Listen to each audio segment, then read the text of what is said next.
interfaith dialogue, interfaith engagement is no longer an optional extra.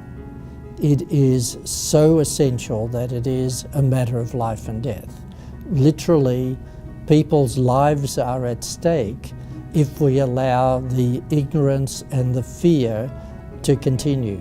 I think that we're at a point where it could escalate into something that might even be worse than the Holocaust was in the middle of the 20th century. So it is absolutely imperative that we stand with, alongside, and for our Islamic brothers and sisters, our Jewish brothers and sisters, and people from all other faiths, so that we don't repeat some of the mistakes of the past. Then I think we can take the next step, and that is to develop an understanding through education, because again, fear is fueled by ignorance, and sometimes it's the arrogance of ignorance that drives what is going on. And so if we can build those bridges through education, through exposure, through people having a one-to-one relationship with people of other faiths, coming to recognize that we are all created by the same God, that we're all made in the image of God, and that people of different races, different languages and different cultures and different religions are still ultimately our brothers and sisters. And the initial idea was to try to get 25 congregations of different faiths that they in a particular weekend might devote part of their worship service to explaining tolerance and understanding and mutual relationship between the different faiths. In fact, we ended up having 43 such congregations that participated, and I think next year we might even have a lot more.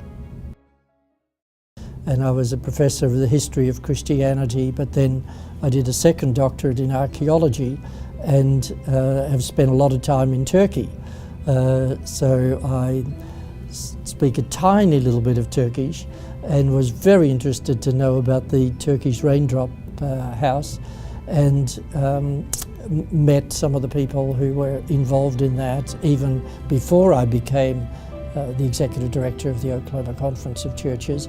And then of course the Dialogue Institute is a very large part of the Turkish Islamic presence in Oklahoma, and got to know the people who are there and who are involved, and I have a great respect for everything that they're trying to do in building bridges, relationships, overcoming some of the misconceptions that are there.